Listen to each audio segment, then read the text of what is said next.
बच्चों में आज आपके सामने जो टॉपिक लेके गया है वो संस्कृत भाषा शिक्षण सिद्धांत है। संस्कृत भाषा शिक्षण सिद्धांत पढ़ने से पहले हम कुछ शिक्षण सूत्रों के बारे में देख लेते हैं कि किस प्रकार है।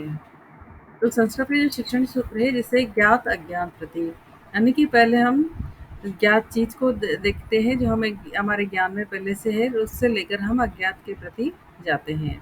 सरल कठिन प्रति, पहले सरल नियम लगाते हैं, सरलता से साधारण नियम से कठिन की ओर हम बढ़ते हैं। उदाहरण नियम प्रति, पहले उदाहरण देते हैं, जैसे हमने संज्ञा पढ़ाई, संज्ञा में उदाहरण दिए कि ये टेबल है, वस्तु है, ये व्यक्ति है, इसका नाम मीत है, या ये स्थान है, इसका नाम राजस्थान है। तो हमने क्या किया, उदाहरण दिए, उसके बाद नियम बताया कि किसी वस्तु, व्यक्ति और स्थान के नाम को संज्ञा कहते हैं। तो उदाहरण से हम नियम की ओर बढ़े। प्रत्यक्षात प्रमाण प्रति, ऐसे ही प्रत्यक्ष बता के उसको बाद उसके प्रमाण बताया जाता है। स्थूल सूक्ष्म प्रति, स्थूल यानी कोई चीज बताकर उसका फिर बारीक ज्ञान उसमें बताया जाता है। पूर्णात अंश प्रति और अनुभव से तर्क की ओर। ठीक है, इसके बाद अब हम स्टार्ट करते हैं संस्कृत भाषा शिक्षण सिद्धांत। पहला सिद्धांत है स्वाभाविकता सिद्धांत, यानी कि स्वाभाविकता का सिद्धांत। इस सिद्धांत को प्राकृतिक सिद्धांत भी कहते हैं। स्वाभाविकता का अर्थ होता है किसी भी भाषा को बिना किसी दबाव के स्वाभाविक रूप से अपने घर के वातावरण में सीखना। जब बालक घर में भाषा सीखता है तो वो भाषा को स्वाभाविक रूप से सीखता है। जब बालक छोटा होता है, आसपास के लोगों को बोलते हुए देखता है, तो वो जो भाषा ग्रहण करता है उनसे वो स्वाभाविक रूप से सीखता है। कोई उससे दबाव नहीं होता कि तो ये शब्द बोल के, वो शब्द बोल के, ऐसे सीख या वैसे सीख। प्रारंभिक अवस्था में लिखित पक्ष की अपेक्षा अपेक्षा मौखिक पक्ष श्रवण भाषण पर अधिक बल देते हुए संस्कृत भाषा में व्यवहार किया जाता है। दूसरा जो सिद्धांत है वो है क्रियाशीलता का सिद्धांत। भाषा में दक्षता प्राप्त करने के लिए हमेशा क्रियाशीलता, प्रयोग और अभ्यास की आवश्यकता होती है। बालक किसी भी कार्य को करके सीखता है, अतः वह भाषा को भी क्रिया करके सीखता है। इसलिए बच्चों को कठिन शब्द एवं ध्वनियों के उच्चारण की क्रिया बार बार करवानी चाहिए। इसके बाद है मौखिक कार्य का सिद्धांत। भाषा श्रवण से प्रारंभ होती है। जब हम पहले सुनते हैं, ध्यान देते हैं, उसके बाद ही हमारे होठों पे वो शब्द आते हैं। तो भाषा श्रवण से ही प्रारंभ होती है। उसके बाद बालक उसे बोलता है, क्योंकि ये भाषा का मौखिक पक्ष होता है।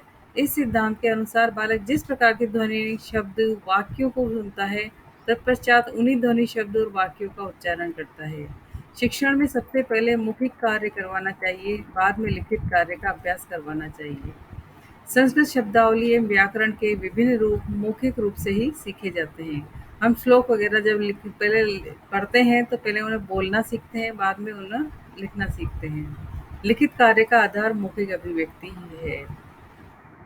अगला सिद्धांत है रुचि का सिद्धांत। जिस विषय में बालक की रुचि होती है वह उस विषय को शीघ्रता से सीख लेता है। कहता है कि बालक की मैथ्स में रुचि है तो वो गणित के सवाल जल्दी जल्दी सीख लेगा। संस्कृत में रुचि है तो उसके सूत्र सीख लेगा। अतः इस हेतु शिक्षण में श्रव्य दृश्य सामग्री का प्रयोग करना चाहिए। संस्कृत में छात्र को क्रीड़ा के माध्यम से शब्द एवं धातु रूप का ज्ञान कराएं। जो शब्द और धातु रूप आते हैं उनको खेल खेल के माध्यम से सिखाया जाए। पूर्व ज्ञान को नवी ज्ञान से जोड़ें तथा पाठ्य सहगामी क्रियाएं जैसे अंत्याक्षरी, वाद विवाद, भाषण, निबंध, सस्वर वाचन आदि क्रियाओं को करवाना। अगला सिद्धांत है अनुपात क्रमस्य सिद्धांत।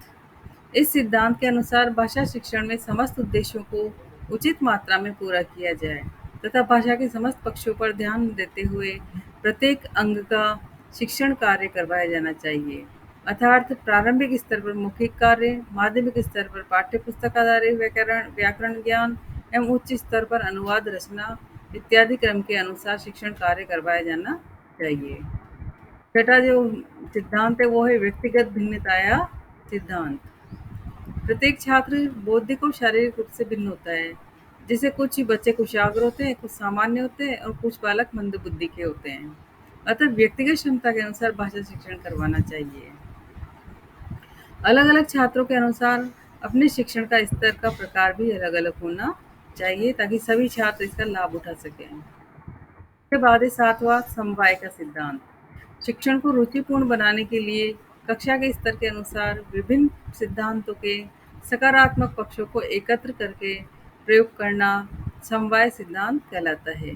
शिक्षण को रुचिपूर्ण बनाने के लिए कक्षा के स्तर के अनुसार, है ना? कक्षा का जैसे 5वीं का स्तर है, 6 क्लास का है, 8वीं का स्तर है, उसके अनुसार विभिन्न सिद्धांतों के सकारात्मक पक्षों को एकत्र करके, जितने भी सिद्धांत हैं हम सबके सकारात्मक पक्ष को एकत्रित करके प्रयोग करना समवाय सिद्धांत कहलाता है।